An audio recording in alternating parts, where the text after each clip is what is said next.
은혜는 하나님으로부터 내려오는 성품이라고 말씀을 드렸습니다. 그 성품이 우리에게 임할 때 우리에게 다가오는 결과는 평강이 찾아오게 됩니다. 바울은 고린도 교회 성도들에게 은혜와 평강이 넘치기를 원한다라고 하는 마음으로 인사를 합니다. 은혜가 찾아오게 되면 평강이 넘치기 때문에 환경에 더 이상 묶이지 않는 삶을 살게 됩니다.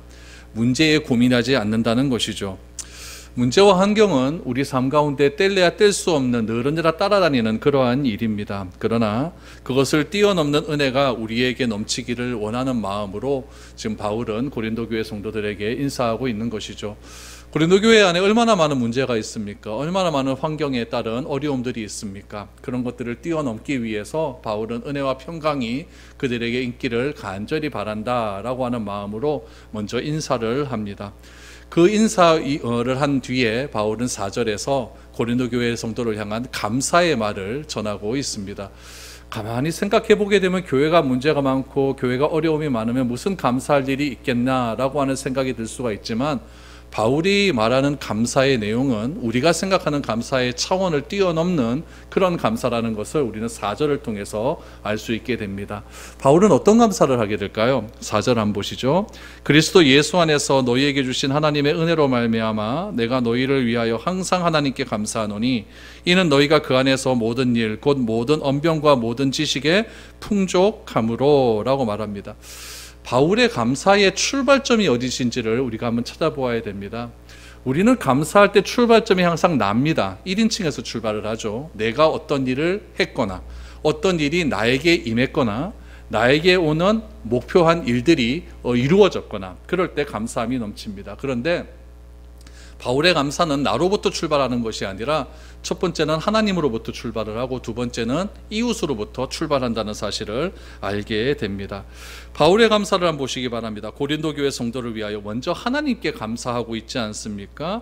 그리스도 예수 안에서 너희에게 주신 하나님의 은혜로 말미암아 내가 너희를 위하여 항상 하나님께 감사한다라고 말하지 않습니까? 그러니까 바울이 말하는 감사의 출발점은 항상 하나님께 출발합니다. 그 하나님께 출발하는 하나님의 은혜가 누구에게 임했냐면은 바울에게 임한 것이 아니라 고린도 교회 성도에게 임한 것을 놓고 감사하는 겁니다. 우리는 나에게 임할 때 감사하지 않습니까? 그런데 바울은 나에게 임한 것을 먼저 배제를 하고 하나님으로부터 출발을 하고 그 출발한 하나님의 은혜가 타인에게 임한 것으로 말미암아 감사하고 있다라는 이야기죠. 여러분, 이런 것들이 바울의 서신을 보면 굉장히 많이 나옵니다. 특별히 옥중 서신이라고 하면 에베소서, 골로새서, 에베소서, 빌립보서 같은 것들을 보시게 되면은 특별히 빌립보서를 보게 되면 바울이 지금 감옥에 있지 않습니까?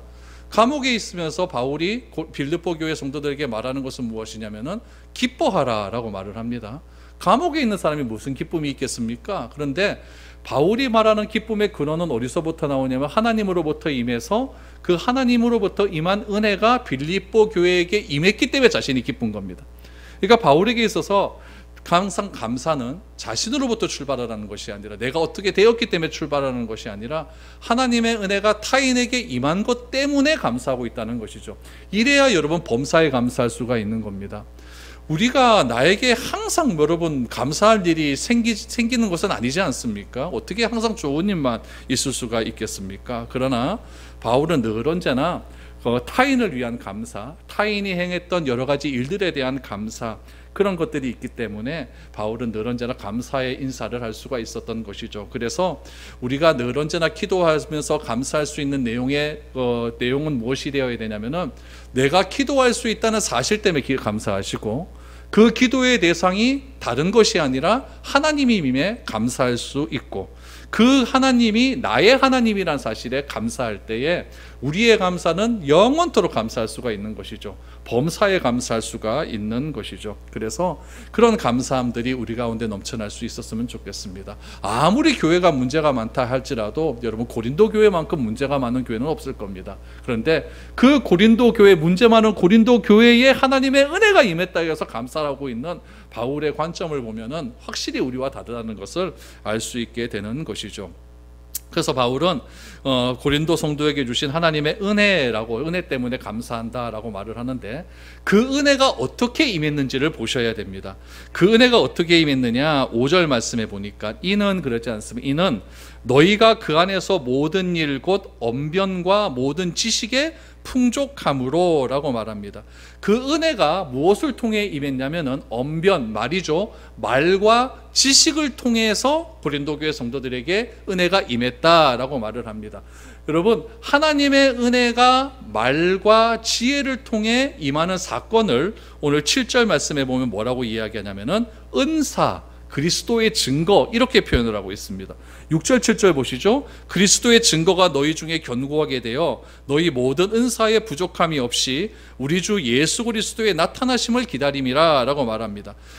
언변과 지식을 통해서 드러나는 것이 무엇이었냐면 그리스도의 증거입니다. 그러니까 누구의 언변? 바울의 언변이죠. 바울의 언변, 어떤 지식일까요? 하나님에 관련된 지식이겠죠. 바울이 말로써 하나님에 관련된 지식을 전했는데, 그 지식이 누구에 관한 지식이었냐면은 그리스도에 관련된 증거였습니다. 그러니까 십자가와 부활에 대한 이야기겠죠. 그 십자가와 부활에 관련된 이야기를 통해서 누구에게 은혜가 임했느냐? 고린도 교회 성도들에게 은혜가 한량없이 임했다라는 것이죠. 그래서 하나님의 은혜, 그러니까 하나님께서 주시고자 하는 지혜, 또 그 지혜가 사람의 말을 통해서 그리스도에게 그리스도인의 증거가 되어서 그 증거가 각 사람들에게 은혜로 임하는 것을 무엇이라고 이야기하냐면 바울은 오늘 은사라고 이야기를 합니다. 여러분, 우리가 은사라고 이야기할 때 방언도 이야기하고 병고침도 이야기하고 다양한 것들을 이야기하고 있지 않습니까? 그런데 바울이 말하고자 하는 은사는 무엇이냐면은 십자가와 부활이라고 하는 그 복음을 전함을 통해서 나에게 주어지는 선물을 은사라고 이야기하는 것이죠. 그 은사를 기반으로 해서 바울은 무엇이라고 얘기하면 그리스도의 나타남까지 기다리고 있다라고 말을 합니다. 여러분, 이 기다림이 굉장히 중요해요. 초대교회에 나타난 신앙의 특징 중 하나가 무엇이냐면은 재림에 대한 기다림입니다. 그 기다림의 대상이 누구일까요? 바로 예수님이겠죠. 예수님을 기다리는 거예요. 예루살렘에 보면, 예루살렘 동쪽에 보면 감람산이라고 하는 산이 있어요. 그 산은 올리브산이라고 이렇게 부르죠. 그 감람산에서 예수님께서 하늘로 승천을 하지 않습니까? 승천을 하실 때 예수님께서 무엇이라고 이야기하냐면은 내가 이 올라간 모습 그대로 내가 다시 내려올 것이다 라고 하는 재림에 관한 약속을 합니다. 그 재림에 대한 약속을 누가 들었냐면은 그 감람산에 모였던 500여 성도가 일시에 들었다는 이야기죠. 그 일시에 들었을 때 예수님께서 하신 말씀을 우리가 조금 봐야 될 필요성이 있습니다. 사도행전 1장 4절에서 7절 말씀을 한번 보시죠. 사도와 함께 모이사 그들에게 분부하여 이르시되 예루살렘을 떠나지 말고 내게서 들은 바 아버지께서 약속하신 것을 기다리라. 요한은 물로 세례를 베풀었으나 너희는 몇 날이 못되어 성령으로 세례를 받으리라 하셨느니라. 그들이 모였을 때에 예수께 여짜어 이르되 주께서 이스라엘 나라를 회복하심이 이때이니까 하니 이르시되 때와 시기는 아버지께서 자기의 권한에 두셨으니 너희가 알 바 아니요 라고 말합니다. 여러분, 여기서 보시면은 두 가지의 관점이 존재합니다. 예수님의 관점은 무엇이냐면은 이거예요. 약속한 것을 기다려라라는 거예요. 성령이죠. 그 성령을 기다리기 위해서 예루살렘을 떠나지 말아라라고 말씀했거든요. 근데 제자들의 관점, 6절 7절을 보십시오. 제자들의 관점은 무엇이냐면은 이스라엘의 나라를 회복함이 이때이니까 라고 말을 합니다. 이스라엘 나라의 회복이 뭘까요? 정치적인 회복이에요. 그러니까 지금 로마의 치하에 있으니까 정치적인 메시아가 와서 우리를 독립하게 한 그때를 기다리는 거죠. 그러니까 예수님의 관점과 제자들의 관점이 좀 다르다는 것을 알 수 있어요.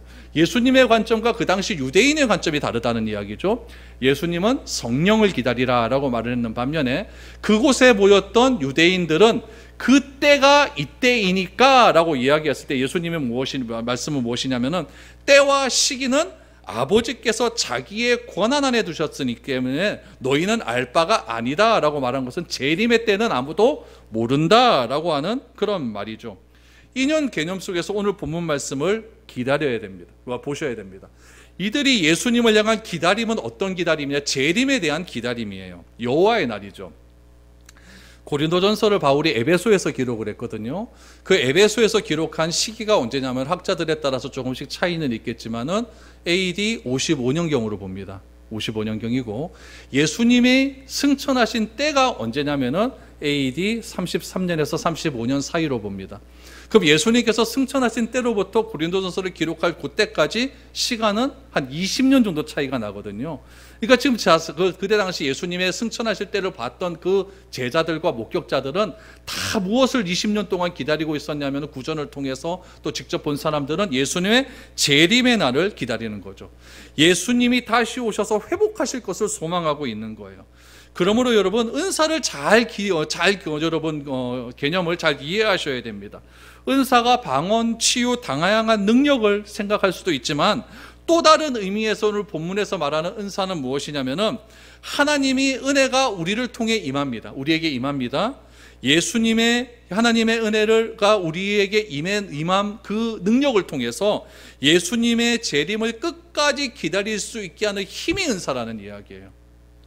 그러니까 데살로니가전서 1장 3절에 보면 소망의 인내라고 하는 것은 무엇이냐면은 소망, 예수님의 재림이라는 거죠. 재림을 내가 인내할 수 있는 근원은 어디에 있냐면 은사에 있는 거예요. 어떤 은사요? 예수님께서 바울이 이야기한 언변과 지혜를 통해서 복음의 메시지가 들어가게 되고 그 메시지가 들어감을 통해서 그들에게 오는 은혜와 평강이 넘치게 된다는 이야기죠. 그 은혜와 평강이 은사라고 한다면 그 은혜와 평강을 가지고 재림의 때를 기다린다는 이야기죠.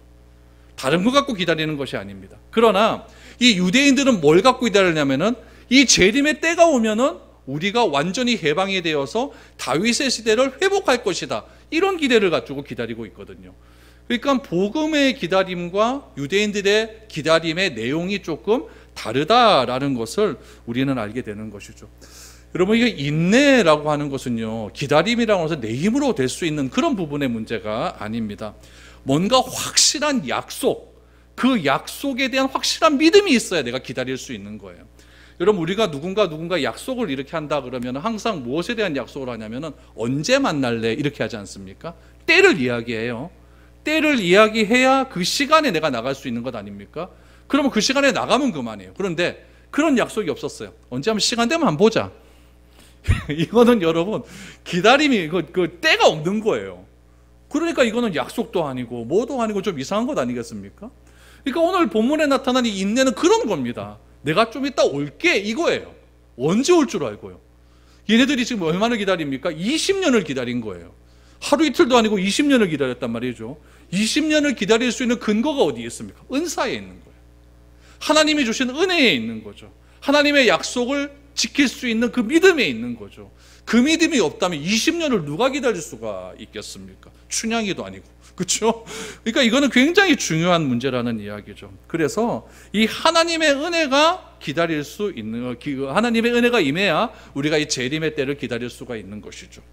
그래서 이러한 내용이 여러분 고린도전서 15장에 나와요. 고린도전서 15장에 보면 부활에 대한 이야기가 나오는데 하나님께서 예수님께서 이 땅에 다시 재림하실 때 우리가 부활의 몸으로 영광스럽게 변화가 될 것이다 라고 하는 내용들이 15장에 나온다고 한다면은 요 바울은 이 15장의 부활에 대한 또 재림에 대한 잘못된 얘기들이 지금 어디에 있다? 고린도 교회에 있기 때문에 먼저 이렇게 서론해서 선수를 치고 있는 겁니다.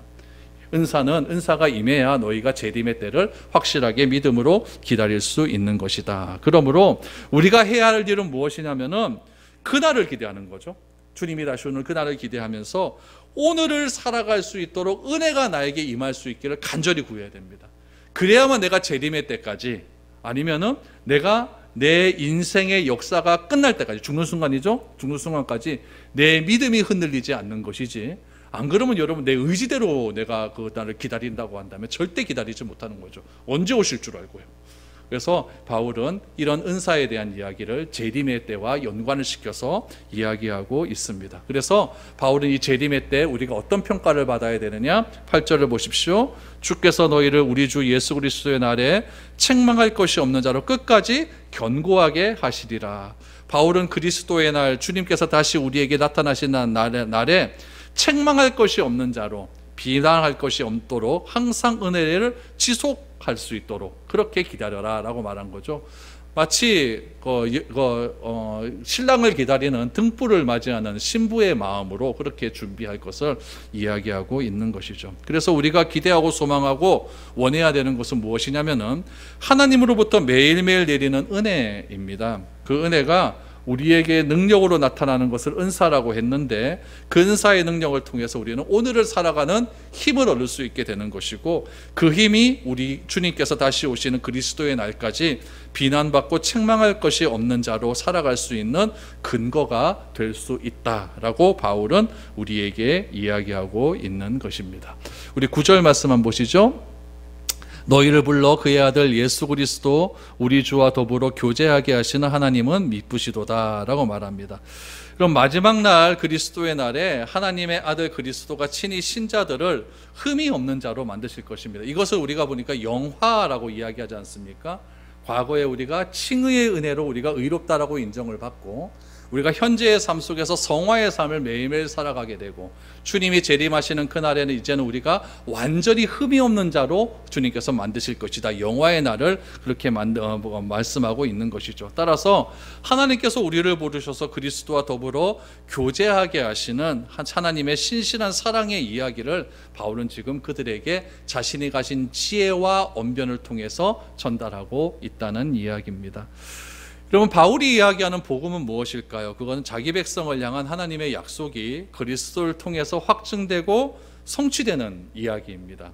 또한 이를 통해서 변함없는 하나님의 신실하신 사랑이 그대로 우리에게 증거되는 그런 이야기입니다. 그래서 바울은 현실 속에서 나타난 교회의 문제는 비록 힘이 들고 어렵다고 할지라도 그런 현실의 긴장감 속에서도 바울은 미래를 향한 소망의 눈을 뜨고 그리스도의 날을 바라보았으면 좋겠다 라는 생각으로 바울은 이렇게 편지를 쓰고 있는 것입니다.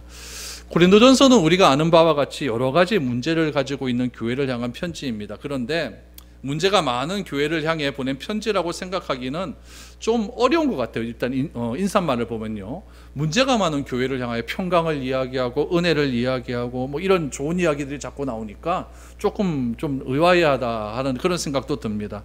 현실의 교회의 상황을 이야기한다면 감사에 대한 이야기가 나오기가 굉장히 어려울 것 같지만은, 우리가 몇 달 뒤에 또 살펴볼 그런 고린도전서의 내용을 쭉 살펴보게 되면은 그런 이야기가 참으로 바울의 마음이 그대로 담겨져 있다라는 것을 알게 됩니다.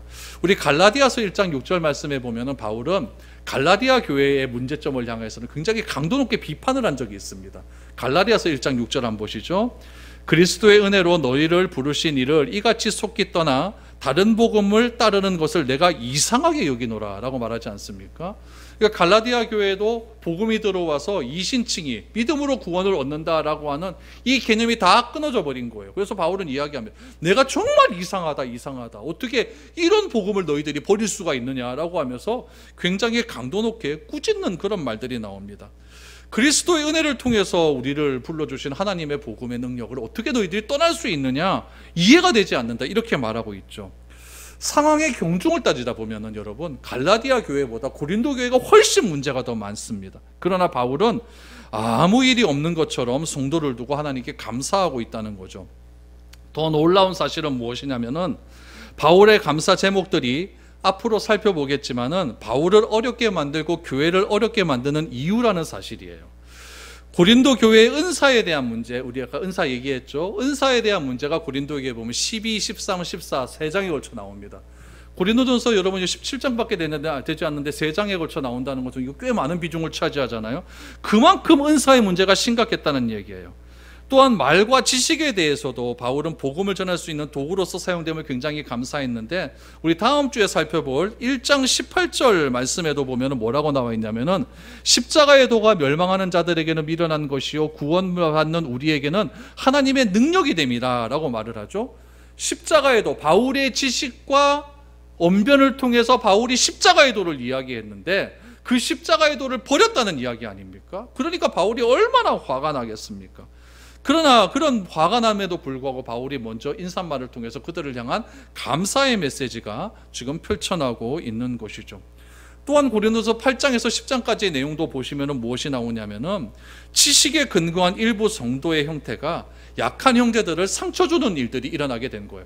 나는 너네보다 잘났다 이거죠. 잘났으니까 내보다 알지 못하고 나보다 믿음이 적은 형제들 향하여서 판단하고 정죄하는 일들이 8장에서 10장까지 내용 보면 나온다는 이야기입니다. 그래서 지식보다는 다른 형제를 배려하는 사랑이 성숙한 믿음임을 바울은 그렇게 강조하고 있는 겁니다. 그러니까 이 고린도전서를 받아보는 이 고린도 교회 성도들은 바울의 편지를 딱 바라봤을 때 좀 의아해 생각할 겁니다. 분명히 우리가 잘못한 건 맞는데 그 잘못한 내용을 꾸짖기보다는 그 잘못한 내용을 근거로 두어서 감사의 메시지를 전하고 있으니까 고린도 교회 성도들의 마음 가운데 굉장히 이상하다라고 하는 생각이 많았을 것입니다. 그러나 중요한 것은 무엇이냐면은 내 눈에 보이는 여러 가지 상황들로 인해 어려워하고 힘들어하고 괴로워하지 말고 중요한 것은 그 문제를 어떠한 방식으로 해결하느냐, 이것이 중요하다는 이야기죠.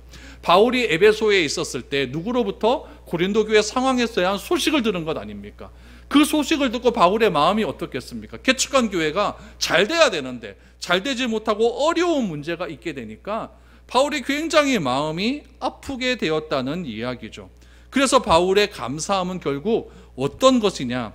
하나님과 우리와의 신실한 사귐이 있는 곳이 교회라고 한다면 그 교회의 핵심은 무엇이냐? 예수 그리스도라는 이야기예요. 그래서 바울이 1절부터 9절까지 다시 한번 보시면 제일 강조하는 말이 무엇이냐면 예수 그리스도 안입니다.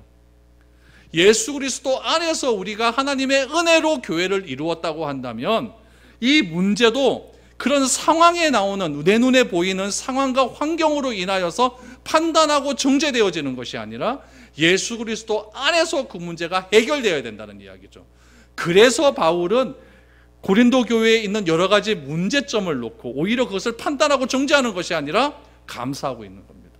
그 감사가 예수 그리스도 안에 있다는 이야기죠. 그래서 하나님께서 그리스도를 통해 우리를 불러주셨다고 하는 그 사실을 잊어버리게 되면은 결국에는 교회가 파괴되고 무너지고 갈라질 수밖에 없지만 예수님 안에서 우리를 불러주시고 모아주셨다고 하는 이 사실을 근거로 우리가 신앙생활한다면 어떠한 문제도 그리스도 예수 안에서 다 해결될 수 있다라고 하는 것이 바울의 결론입니다. 그래서 바울은 인사말을 통해서 고린도 교회 성도들에게 이런 어려운 상황의 문제를 오히려 반대로 감사하면서 이 문제를 그리스도 예수 안에서 해결하려고 노력하고 있는 것이죠.